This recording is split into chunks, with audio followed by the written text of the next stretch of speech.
Hey there, YouTube followers. This is Michael with Painting War Games, bringing you probably my favorite video that I'm going to be doing and talking about.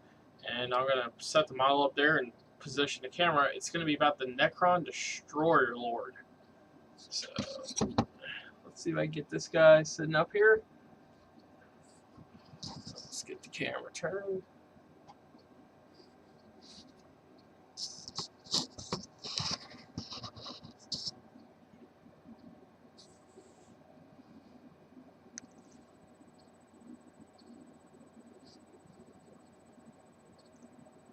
Alright, there we go. Model's in there. Get this other model back down behind it, off there, because that one I'm going to be selling on eBay here soon. So, today we're going to be talking about my favorite HQ, the HQ that I always use. Honestly, I'd like to use two of these guys, but I only have the one model up because the other model's at my buddy's house. He wanted to take some pictures to try to get up on Flickr. So, but today we're talking about the Necron Destroyer Lord. He's on page 89 in the Necron Codex. He comes rocking in at 125 points, and he has Weapon Skill 4, Ballistic Skill 4, Strength 5, Toughness 6, 3 wounds, Initiative 2, 3 attacks, Leadership 10, and a 3+ save. He is Jump Infantry. He has War Sight, Special Rules Ever Living, Independent Character, Preferred Enemy Everything, and Reanimation Protocols. Alright, so, and you can give him the following options. He may exchange his War Sight for Gauntlet of Fire, the Staff of Light, or a Void Blade. And he may take any of the following: a Supplemental Weave, Mind Shackle Scarabs, Tachyon Arrow, or Resurrection Orb. Alright, how I like to run mine is I like to keep the War Scythe on him, because the War Scythe gives him +2 strength, so it makes him strength 7. No models are allowed to take armor saves against the War Scythe, and he gets 2d6 for armor penetration. So effectively it has Armor Bane on it. I would never give it the Gauntlet of Fire or the Staff of Light. Sorry about that. The Void Blade,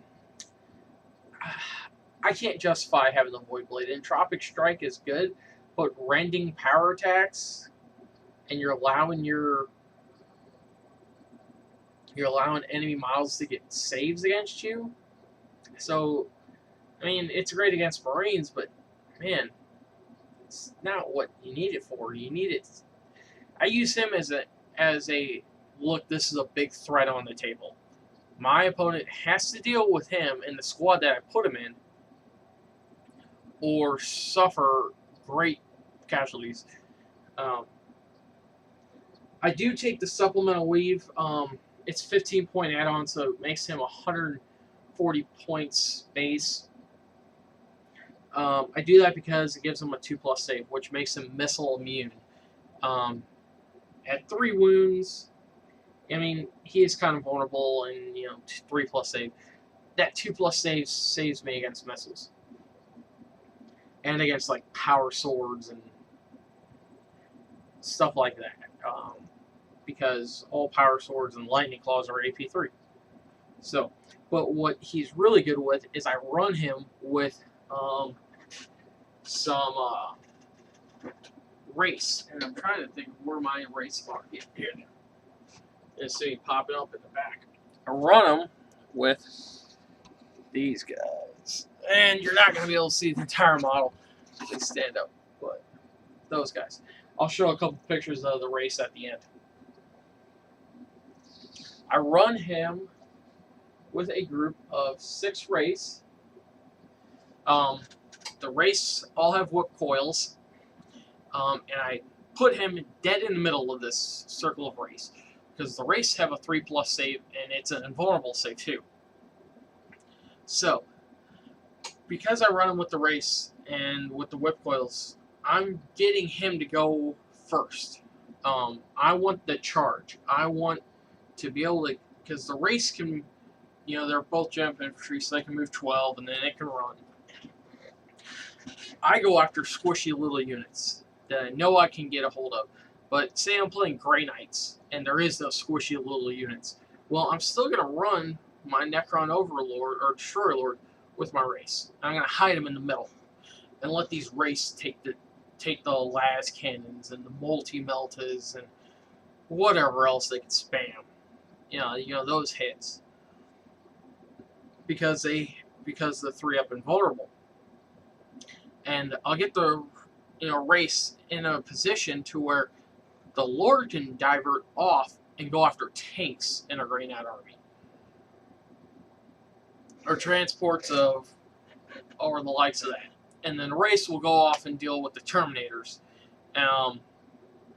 But even then, I could throw this entire unit at Terminators, because Terminators are going to go on initiative 1 with the wood coils, as long as they're base to base with any enemy model, and you have to try to get them base to base with everything. So that's why you spread out the race to try to touch 2 enemy models at a time and whatnot. And then you put the Lord up behind it so that he's still getting his attacks. And they're, the opponent's going off at initiative 1. You're going off at initiative 2. You're still getting those attacks off. So his attacks, no armor saves. Terminators, if they're regular Terminators, they have to make their 5+ invulnerable. I haven't thrown them against Storm Shield, Thunderhammer Naders, because I haven't played against them, but I'd imagine they would still hurt. You're going to try to get the charge. You're going to get 4 attacks on a charge. The preferred enemy everything. You get to reroll to hit and reroll to wound. No matter what, it's against everything. They FAQ'd it, so it is everything. Even Necron Destroyers as a whole have that rule. Preferred enemy everything.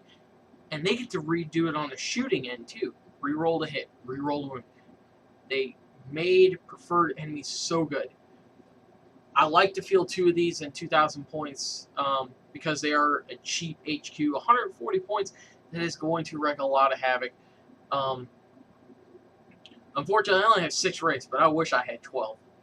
Because then I'd run 2 groups of that. And I have seen opponents swarm when I pop these on the table. And they're like, well, what are those? And I'm like, well, those are race. And well, where's your warlord? Well, he's my Destroyer Lord. And he's in the pack of race. Man, you would think by that unit sitting on the table that I had done something horribly wrong by looking at these guys' faces. Because they get all jittery, and it makes them think, it puts so much focus fire. Like, the enemy likes to focus their fire on destroying this one little blob of 7 guys of race and Destroyer, and with good reason, because it has a lot of close combat potential, and that is something Necrons dearly lack in this codex. I love the codex. I love Necrons. This is my go-to army whenever I'm having a lot of fun or everything, because right now I only have a big Space Marine army, and I have a fairly decent Necron army, and I'm working myself up with